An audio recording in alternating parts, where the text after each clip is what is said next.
Now, your forecast first, sponsored by Matex Heating, Cooling, and Plumbing.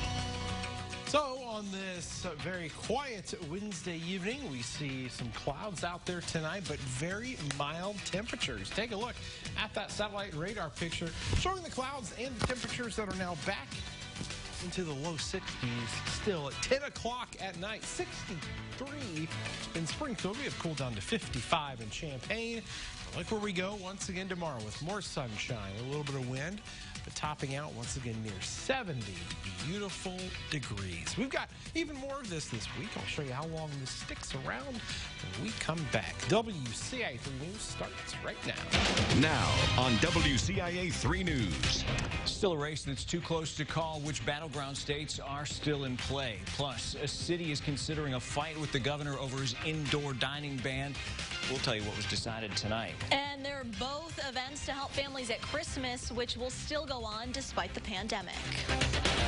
You're watching your local news leader. This is WCIA 3 News at 10.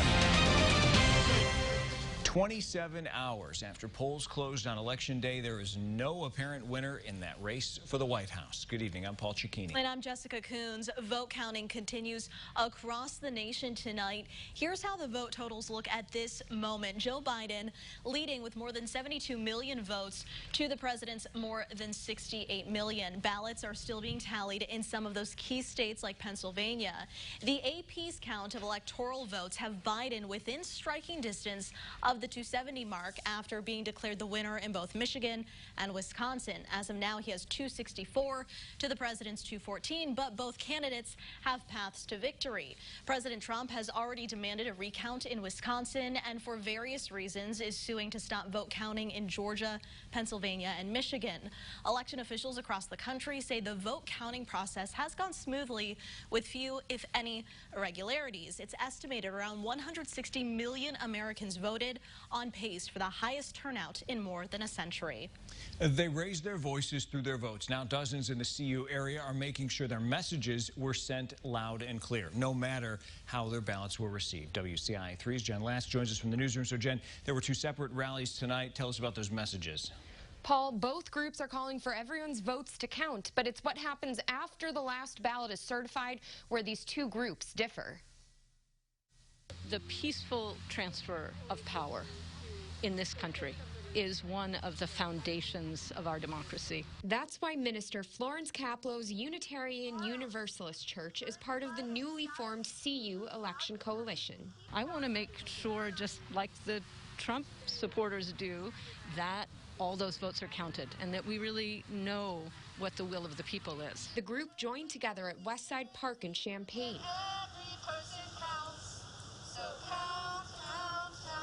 Elizabeth Simpson says the coalition, which also includes CU Showing Up for Racial Justice, Bend the Arc, and other churches, was prepared for tension in the aftermath of election night. But we knew that was going to happen. We knew that we would be at a point of a little bit of confusion and uncertainty, and so we feel confident that the process is going to work. We're going to count every vote and that every American should support counting every vote. Down the street, the Party for Socialism and Liberation, PSL, held a rally of its own outside Champaign City Hall, protesting voter suppression. The Trump administration and the Republican Party in general is trying to discount those. It's trying to keep them uncounted. We saw this before the election. We're seeing it now, too, obviously. And we have to recognize that most of these ballots come from black voters, come from urban voters in general. But PSL organizer Elias Decker says their concerns go beyond the Republican Party. Because Republicans and Democrats, as both parties, they're both guilty. They're not happy with Joe Biden and the Democrats either. Although Biden has been counting on the black vote, on the Latino vote, he has been counting on it without having put in the work that he needs to be able to count on it. He feels like he owns it. He feels like he has, as a Democrat, the right to the black or the Latino vote. The group took its message to the streets, amplifying a series of speeches over a loudspeaker right across from restaurants. Ending the night at the same place where the CU Election Coalition began its own rally. A reminder that despite possible differences in political beliefs, the hope that their votes count remains the same. And both groups say that they will be watching the outcomes in the battleground states closely, as we all will. Back to you. All right, Jen, thanks. Well, more than 92,000 ballots have been counted so far in Champaign County, but it took a while to get those totals. The clerk's office ran into a backlog last night. Aaron Ammon says it was because of large early voting totals and late voters. They did report some confusing numbers, though. For example, the clerk's website showed all precincts had been counted with only 10,600 votes. Around 12:30 this morning, the final numbers were posted. Mental health experts are warning you to make sure you take care of yourself in the midst of this election process. A U of I professor from the Community Health Department says if you're feeling irritable or impatient while watching these results come in, it might be time to de-stress. She also says it's important to reflect on the past. We have to remind ourselves that there have been times in our lives when we didn't feel that we had control, when things were stressful, but we were able to get through them. So remind yourself that you were able to get through that hard time before. She says, remember, even something small like taking a walk outside during this week's beautiful weather might be able to help you out. While votes were being tallied last night, Danville City Council approved a sewer rate increase to pay for repairs. Some of the city's sewers were built a century ago. Council voted 10-4 to increase fees to help with improvements. Most people pay about $16 a month right now. That'll go to $29 a month. This change takes effect next October. Tonight, the Decatur School Board took an in-depth look at racial issues in the district. In August, the school board, along with several others in central Illinois, passed a resolution declaring racism a public health crisis that had negative impacts on students and staff. An anonymous survey was sent to district staff. Suggestions included taking a multicultural approach to education and prioritizing racial inclusivity. At tonight's board meeting, they considered adopting a social and emotional learning curriculum that would focus on equity for students.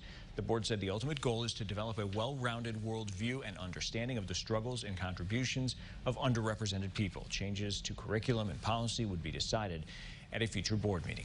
Seniors and people with disabilities in Champaign now have an affordable place to live. The Housing Authority of Champaign County built a $25 million complex called the Haven at Marketplace. It's paid for by tax-exempt bonds from several agencies. It's behind Walmart near Interstate Drive and Tolson Lane.